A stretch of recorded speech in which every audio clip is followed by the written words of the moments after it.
दोस्तों वेलकम, मेरे चैनल में आपका स्वागत है। तो हम आज जो है जावा की बात करेंगे। जावा के सारे क्वेश्चन सॉल्व करेंगे यूनिट वाइज। जावा के सारे टॉपिक कवर करेंगे यूनिट वाइज। तो मैं बिना देर करे वीडियो स्टार्ट करता हूँ और हम पहले बात जो है वो करेंगे कि जावा के फ़ीचर्स क्या होते हैं। जावा है क्या एक्चुअली में? जावा जो है वो एक मोस्ट पॉपुलर प्रोग्रामिंग लैंग्वेजेस में से एक लैंग्वेज है। Most popular, Java is the most popular programming language. ठीक है दोस्तों, जावा जो है वो एक पॉपुलर प्रोग्रामिंग लैंग्वेज है।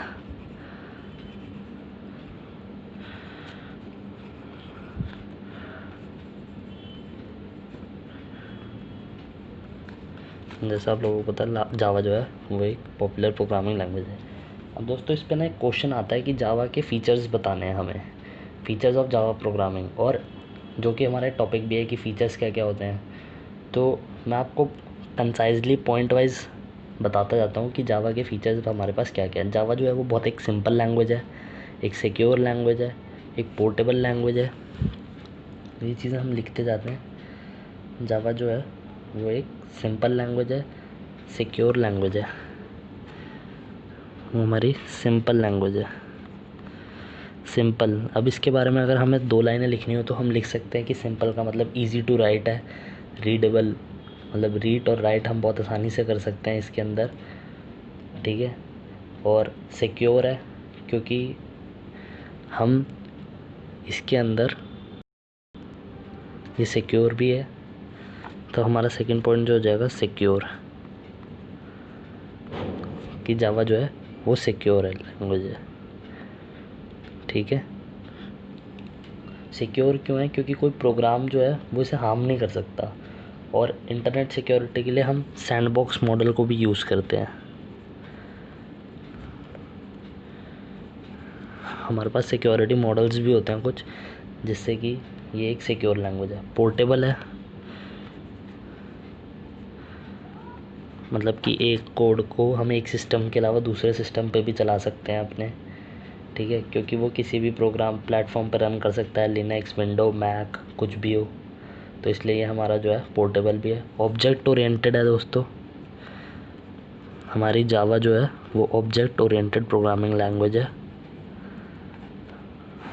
ऑब्जेक्ट ओरिएंटेड, ठीक है। ऑब्जेक्ट ओरिएंटेड का मतलब कि C++ की तरह जावा भी ऑब्जेक्ट ओरिएंटेड फीचर्स प्रोवाइड करती है, इनहेरिटेंस, एनकैप्सुलेशन, ये सब फीचर्स। रोबस्ट है, जावा जो है वो रोबस्ट है। ठीक है दोस्तों, मल्टी थ्रेडेड है, मल्टी थ्रेडिंग हम इसमें कर सकते हैं, जो कि हम पढ़ेंगे भी आगे कि मल्टी थ्रेडिंग क्या होता है, कैसे करते हैं। मल्टी थ्रेडेड है। हाई परफॉर्मेंस लैंग्वेज है दोस्तों ये, इसमें परफॉर्मेंस जो है वो बहुत ज़्यादा होती है। हाई परफॉर्मेंस, हाई परफॉर्मेंस है क्योंकि बाइट कोड जो हम जनरेट करते हैं वो हाईली ऑप्टिमाइज होता है। क्यों है? क्योंकि बाइट कोड जो जनरेट होता है वो हाईली ऑप्टिमाइज होता है।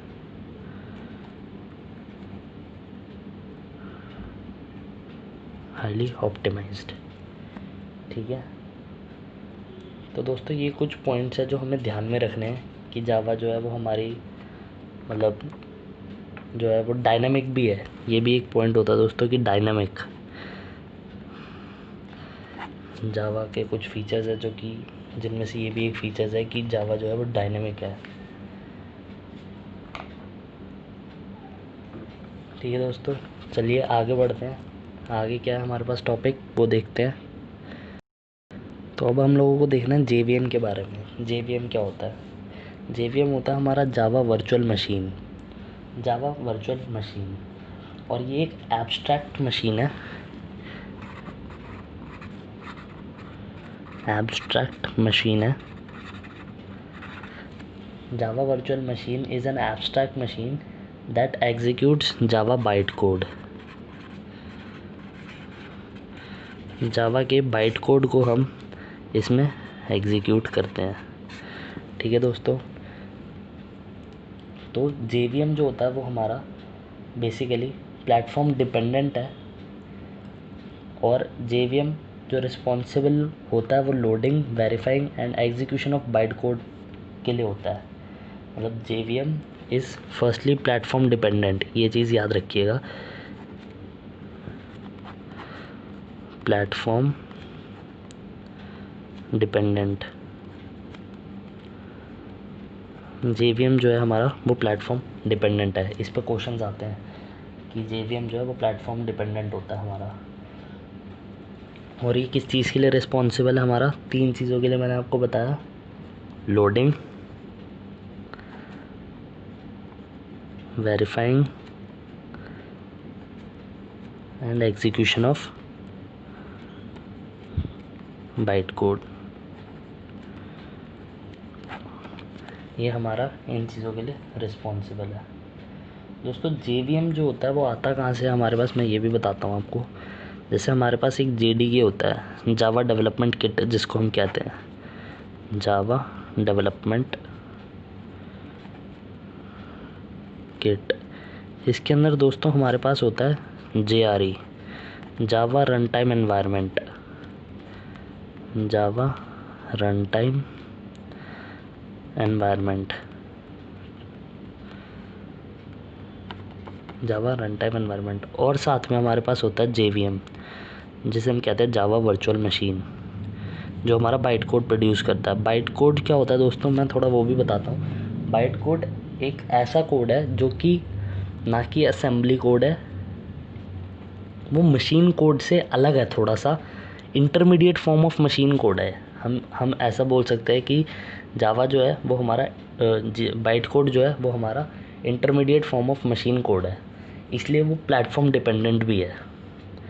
तो वो हमारे पास आया कहाँ से? यहाँ से। जब हम JDK को इंस्टॉल करते हैं, जावा डेवलपमेंट किट को, तो उसके अंदर हमारे पास JRE होता है, जावा रन टाइम एनवायरनमेंट, और JVM, जावा वर्चुअल मशीन, जो कि हमारे प्रोग्राम को रन करने के लिए यूज़ होती है।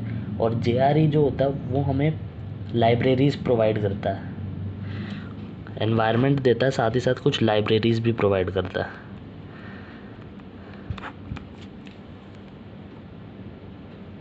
आगे बढ़ते हैं।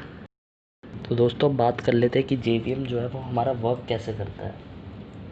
JVM जो है वो हमारा वर्क करता कैसे है? JVM के अंदर हमारे पास स्पेसिफिकेशन, इम्प्लीमेंटेशन और इंस्टेंसेस होते हैं। तो JVM का आर्किटेक्चर यहाँ पे हम बनाएंगे कि पहले तो हमारे पास है एक क्लास लोडर।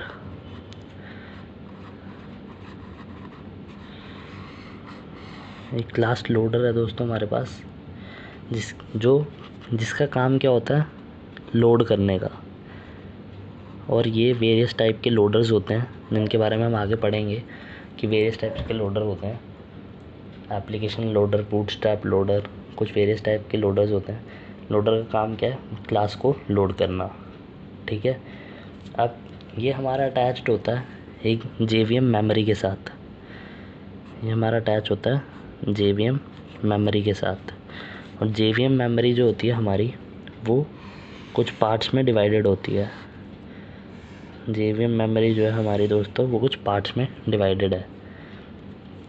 जैसे जो पहला है वो है मेथड एरिया।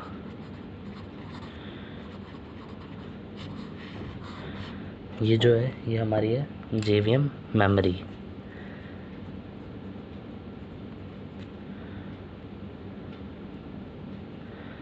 JVM की मेमोरी, इसमें जो पहला चीज़ है वो है मेथड एरिया। ये कनेक्टेड होता है हीप के साथ। हीप हमारा कनेक्टेड होता है JVM लैंग्वेज स्टैक के साथ, जिसको हम स्टैक भी बोलते हैं खाली। ये हमारा कनेक्टेड होता है PC रजिस्टर्स के साथ। PC रजिस्टर्स हमारे कनेक्टेड होते हैं नेटिव मेथड स्टैक्स के साथ। नेटिव मेथड स्टैक्स, ये सब क्या होते हैं हम अभी डिस्कस करेंगे। फिर आता है हमारा एग्जीक्यूशन इंजन, जो कि हमारी मेमोरी से अटैच्ड होता है। एग्जीक्यूशन इंजन,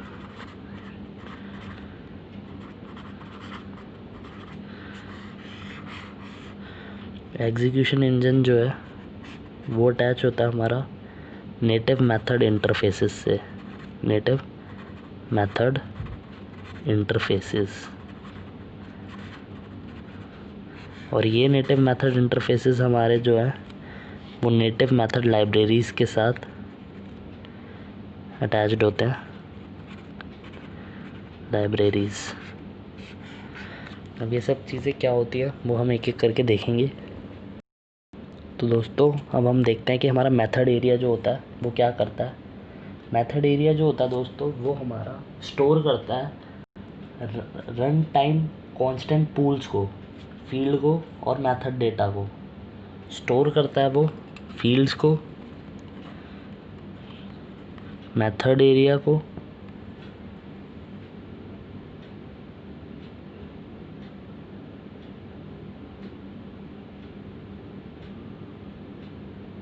मेथड डेटा को और हमारे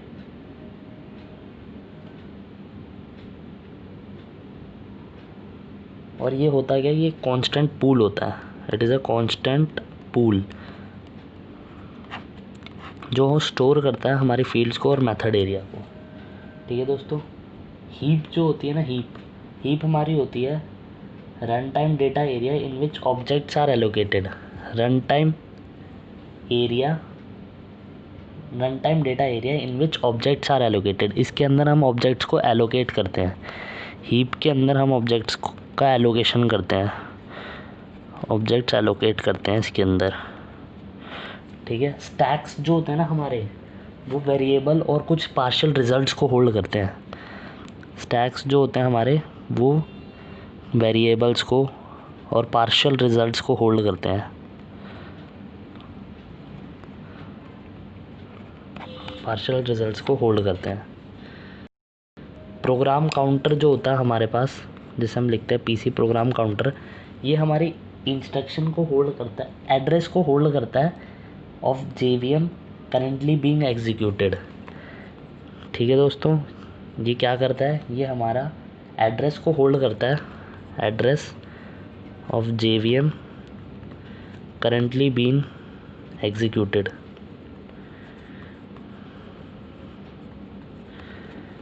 ये हमारा इसका काम है। इसके बाद हमारे पास है नेटिव मेथड स्टैक्स। वो क्या करते हैं, वो हमारे नेटिव मेथड जितने भी यूज़ हो रहे हैं एप्लीकेशन के अंदर उन सबको कंटेन करते हैं। जितने भी नेटिव मेथड्स हमारे यूज़ हो रहे हैं ना वो उन सबको कंटेन करते हैं। फिर हमारे पास आता है एग्जीक्यूशन इंजन। एग्जीक्यूशन इंजन भी कुछ चीज़ें कंटेन करता है दोस्तों। एग्जीक्यूशन इंजन के अंदर भी हमारे पास 3 चीज़ें होती हैं। पहला है एक वर्चुअल प्रोसेसर,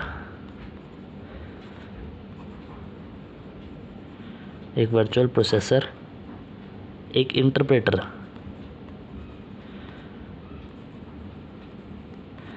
और तीसरा है हमारे पास JIT, just in time compiler.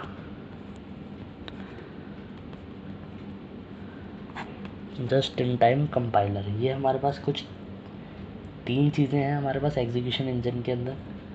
जो इंटरप्रेटर है दोस्तों वो क्या करता है, बाइट कोड को एग्जीक्यूट करता है, बाइट कोड की इंस्ट्रक्शंस को एग्जीक्यूट करता है। जस्ट इन टाइम कंपाइलर जो है वो परफॉर्मेंस इंक्रीज़ करने के लिए यूज़ होता है, is use to improve the performance. ये हमारा बाइट कोड को रीड करने के लिए हो गया, ये हमारा परफॉर्मेंस इंक्रीज़ करने के लिए हो गया। ठीक है दोस्तों। उसके बाद आते हैं हमारे पास जावा नेटिव इंटरफेसेस, जो हमारे पास लास्ट चीज़ थी, उस JNI जिसको हम कहते हैं। वो हमारे पास फ्रेमवर्क है दोस्तों जो प्रोवाइड करता है interface to communicate with other applications. JNI Java native interfaces जो हमारे क्या करते हैं, किसी दूसरी एप्लीकेशंस के साथ हमें कनेक्ट करने की हेल्प करते हैं, दूसरी एप्लीकेशंस के साथ। तो दोस्तों अभी